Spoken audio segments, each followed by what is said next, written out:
What the study says. Have you ever watched your cat just squish itself into a tiny box? Or maybe seem to completely melt over the arm of your couch? It's pretty funny to watch. Right. But it turns out it's not just some cute quirk. It might actually be, well, a scientific phenomenon. It really makes you wonder, is your cat actually a liquid? Welcome back to What the Study Says. I'm Dr. Kai. And I'm Dr. May. So today, we're diving into this really fascinating bit of research. It actually won the 2017 Ig Nobel Physics Prize. Ah, yes, the Ig Nobels. Those are the awards for science that, first makes you laugh. And then really makes you think. This one is titled On the Rheology of Cats by Marc-Antoine Ferdin. And the big question, the core of our deep dive today, is basically that. Can cats really be considered liquids? Okay, so rheology, that sounds pretty technical. What exactly is that? Right, so rheology. It's the study of how stuff flows, how matter deforms. Its motto, which is great, comes from Heraclitus, everything flows. Everything flows. I like that. Yeah. And a key insight from this study, and rheology in general, is that the difference between solid, liquid, gas, it's often just a matter of time. A matter of time. How so? Well, think about how we define them. Solids maintain shape, liquids adapt, gases expand. Those are verbs, right? Actions happening over time. It depends how quickly something changes compared to how long we're actually watching it. Okay, that makes sense. So it's about the time scale. Is there a way to measure that, like quantify it?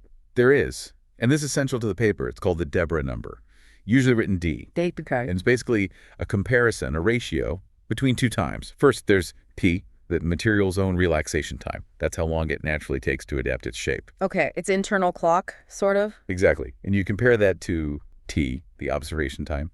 That's simply how long you are watching it. So over T, what does that tell us? Well, if you watch something for a really short time compared to its relaxation time, so T is much smaller than, meaning D is much larger than 1. It looks solid. Like catching a cat mid-pounce. Precisely. Yeah. But if you watch it for a much longer time than its relaxation time, T is much larger than T, so D is much less than 1, then it appears to flow.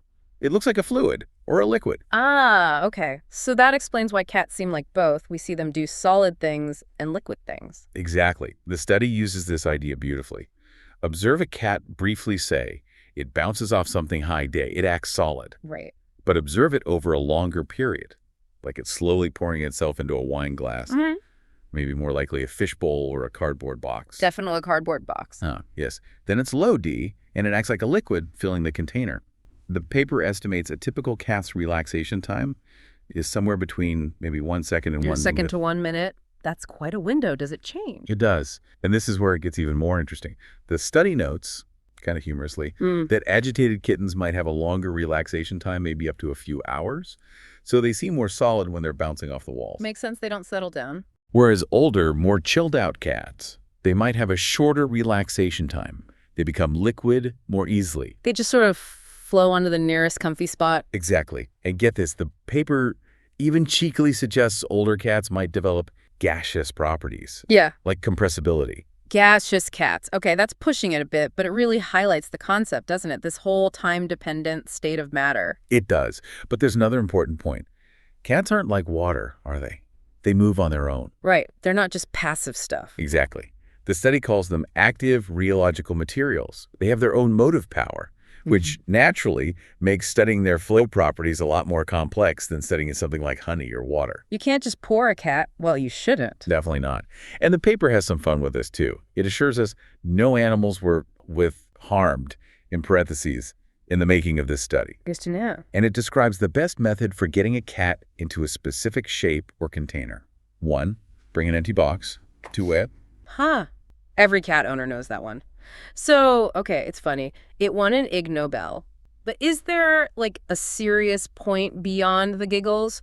Why study cat flow? Well, it sounds quirky, but cats are actually becoming what researchers call a rich model system for studying complex materials, especially these active ones. So studying cats could tell us about other squishy, self-moving things. Potentially, yes. The paper even hints it might connect to understanding their righting reflex. Yeah. You know, how they always land on their feet. That's a complex physical maneuver. Ah, interesting. And there's another fascinating connection mentioned, though it's more speculative. It brings up cat cafes in Japan. Where people pet cats to de-stress. Right. The paper floats this idea that maybe, just maybe, cats are rheologically absorbing stress from their environment. Like petting them transfers the stress, and the cat, being sort of fluid-like, dissipates it. Whoa, that's a leap, but a really intriguing rheological thought. It is. Unproven, of course, but it shows how this kind of thinking can connect unexpected dots. So, wrapping this up then, this Ig Nobel study, it's not just saying cats are liquids for a laugh, it's using rheology to show they genuinely can act like solids or liquids. It all depends on how long you're looking. It really is. Everything flows.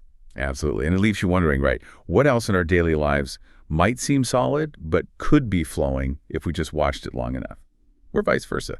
Mountains flow, glaciers flow, just very, very slowly. It definitely makes you rethink the everyday definitions of solid and liquid, a really cool perspective shift. Definitely food for thought. So if you found this deep dive into the physics of cats as captivating as we did, make sure you subscribe and maybe share what the study says. We'll keep exploring the fascinating science behind the headlines.